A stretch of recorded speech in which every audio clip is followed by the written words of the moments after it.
देश के सबसे अच्छे संस्थानों में से एक जेएनयू एक बार फिर चर्चा में है, क्योंकि इस संस्थान के हॉस्टल में खाने को लेकर राइट और लेफ्ट विंग के छात्र आपस में भिड़ गए, जिसके बाद हालात खून खराबे तक पहुंच गए। क्योंकि जवाहरलाल नेहरू विश्वविद्यालय के कावेरी हॉस्टल में मांसाहार परोसने को लेकर विवाद हो गया। सवाल था कि नवरात्र चल रहे हैं, इसलिए ऐसा करना गुनाह है। का दिन है, जेएनयू के हर हॉस्टल में नॉनवेज का ऑप्शन रहता है। स्टूडेंट्स चूज कर सकता है उसको वेज खाना है या नॉनवेज खाना है, और ये विदाउट फेल हर संडे जेएनयू के हर हॉस्टल में होता है। जो सालों से चला आ रहा था, जिससे किसी को कोई परेशानी नहीं थी, उससे आज एबीवीपी समर्थित गुंडों को परेशानी हो गई। ये तमाशा सुबह से चल रहा था, जब छात्रों के खाने की व्यवस्था की जा रही थी। आज ऐसा क्या आ गया कि एबीवीपी ये वीट सप्लाई को रोका। कुछ दिन पहले हम लोग देखे कि बीजेपी का साउथ एमसीडी का मेयर बोलता है कि नॉनवेज शॉप्स बंद रहेगा दिल्ली साउथ एमसीडी में, और उसी के लाइन में हम आज देखते किस तरीके से हॉस्टल में मीट का सप्लाई को रोकता है एबीवीपी। और वहाँ का जो मेस सेक्रेटरी है, जब वो सप्लाई स्टॉक लेने आता है तो उसके साथ मारपीट करता है। स्टूडेंट्स के साथ उस टाइम एक राउंड ऑफ मारपीट एबीवीपी करता है। उसके बाद शाम को 7:45 बजे फिर से कावेरी में जो स्टूडेंट्स थे, जो ये बोल रहे थे कि हमारा अपना मर्जी है, हमको जो खाना है वो खाने दिया जाए। उस टाइम एबीवीपी एकदम मोबिलाइज होकर भारी संख्या में हॉस्टल के अंदर स्टूडेंट्स के साथ मारपीट शुरू किया। लेकिन हालात ऐसे बन गए कि इसके बाद की तस्वीरें विचलित करने वाली हैं, क्योंकि ये संस्थान अब सियासी टकराव का अखाड़ा बन गया। बीजेपी समर्थित एबीवीपी सत्ता के संरक्षण में अपनी विचारधारा का विस्तार करने की कोशिश में जुटा, लेकिन विवाद तब बढ़ गया जब मांसाहार परोसने पर बैन लगाने की एबीवीपी समर्थित गुंडों ने कोशिश की। हालात ऐसे बन गए कि कावेरी हॉस्टल में राइट और लेफ्ट विंग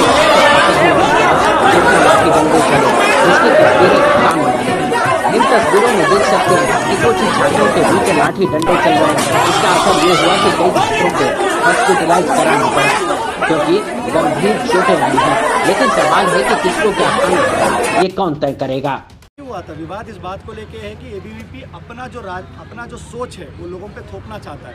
इस देश में खाली मुसलमान नॉनवेज नहीं खाता है। मैं खाता हूँ, मेरा नाम इंसाई बालाजी है, मैं चिकन खाता हूँ, मैं मटन खाता हूँ। तो क्या अब मेरे पे हमला करेंगे? तेलंगाना में 90% से ज़्यादा लोग मीट खाते हैं, क्या आप उन सब लोगों पे हमला करेंगे? आप शायद नहीं जानते हैं, हमारे तरफ जब त्यौहार होता है तेलंगाना में, त्यौहार के दिन मीट खाया जाता है। क्या हम लोग कोई एंटी नेशनल है? बंगाल में खाया जाता है, असम में खाया जाता है, तमाम जगहों पे खाया जाता है। तो आप अपना कल्चर, आप अपना पर्सनल चॉइस को मत थोपिए ना हम पे। आप नहीं खाना चाहते मत खाइए। तो आपकी मैं थोड़ी कह रहा हूँ कि नॉनवेज आप खाओ जिस दिन त्योहार नहीं है। मैं क्या एबीवीपी के लोगों के पास जाके बोल रहा हूँ कि तुम आज मीट खाओ? वैसे जेएनयू एक ऐसा संस्थान है जहाँ देश भर के अलग अलग संस्कृति से जुड़े लोग रहते हैं। मतलब जैसे पंजाब, सिंध, गुजरात, मराठा, द्रविड़, उत्कल, बंगा, बिंद, हिमाचल, यमुना, गंगा, इसी को तो देश कहते हैं ना। तो फिर जेएनयू की तहजीब पर किसी एक विचारधारा की संस्कृति को थोपने की कोशिश क्यों होती है? क्या ये शर्मनाक नहीं है कि देश के अलग अलग कोनों और अलग अलग संस्कृति में पले और बढ़े लोगों के अधिकारों को कंट्रोल करने की कोशिश हो रही है? ये मेन्यू जो है, आप कोई भी पुराने व्यक्ति से पूछ लीजिए, ये मेन्यू फिक्स्ड है जेएनयू। जो लोग 1990 में पढ़े हैं वो लोग भी वही चिकन खाए हैं संडे को जो आज हम खा रहे हैं। श्रीरामनवमी तब भी हुई थी और आज भी हुई है, तब भी होली हुई है और आज भी होली हुई है। तब बवाल नहीं हुआ, बट आज हुआ क्योंकि सत्ता में जो लोग आए हैं वो आपकी सोच को खत्म करना चाहते हैं और उनके सोच को आपके ऊपर थोपना चाहते हैं। ऐसा क्यों होना चाहिए?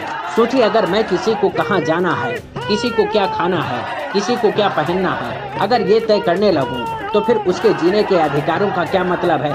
उसको मिले आजादी के अधिकारों का क्या मतलब है? हाल में गृह मंत्री अमित शाह को संसद में दिए भाषण को सुन कह रहे थे कि आजादी का मतलब स्वच्छंदता नहीं है।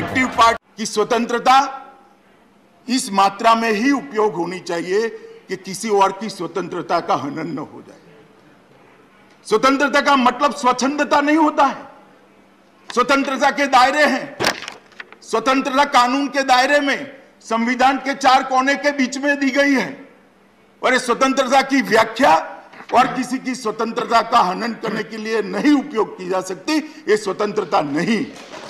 तो बताइए ना जनाब, एबीवीपी समर्थित गुंडों को आतंकित करने की स्वच्छंदता कैसे मिली हुई है? वो कहते हैं ना कि हाथी के दांत खाने के कुछ और, दिखाने के कुछ और होते हैं। ऐसे ही हालात देश की सरकार के हो चले। अपनी पार्टी समर्थित गुंडों के आतंक से मुंह खोल लेना उनकी फितरत का हिस्सा हो चला। अगर ऐसा नहीं है तो फिर किसी के खाने की आजादी पर सवाल करने का अधिकार एबीवीपी के गुंडों को कैसे मिल जाता है? ये तय करने वाले कौन होते हैं कि कौन क्या खाएगा, कौन क्या पहनेगा और कौन कैसे रहेगा, कौन कैसे जिएगा? ये तय करने का अधिकार इनको किसने दिया है?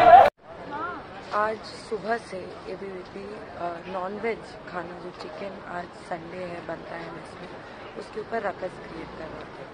हम लोग सब साबरमती में थे जहाँ अभी हम खड़े हैं और हम लोग को SOS मैसेजेस आना शुरू हुए तो हम लोग कावेरी पहुँचे। हम जब कावेरी पहुँचे तो हमने देखा कि एबीवीपी के गुंडे खड़े हुए थे और कॉन्स्टेंटली थ्रेट कर रहे थे। हम लोग आगे पहुँचे तो गार्ड्स ने बीच में ह्यूमन चेन बनाया और गार्ड्स के रहने के बावजूद एबीवीपी के लड़कों ने कॉन्स्टेंटली हम लोग को पुश करना शुरू किया और लड़कों ने स्पेसिफिकली लड़कियों को टारगेट कर करके उनके पैरों पे लातें मारी।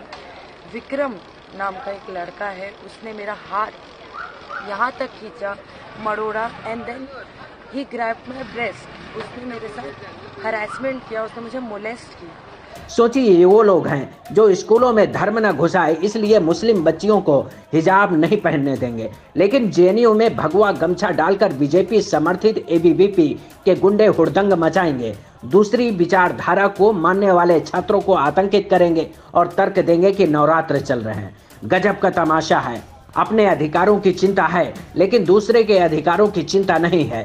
गृह मंत्री अमित शाह को अपनी टोली के भगवा समर्थित गुंडों को पहले आजादी और मानवाधिकार का पाठ पढ़ाना चाहिए, बताना चाहिए कि इसका क्या मतलब होता है, इसका कितना बड़ा दायरा है, कब किसकी आजादी पर घुसपैठ हो जाएगी, ये भी बताना चाहिए। नहीं तो ऐसी गलती बार बार करेंगे।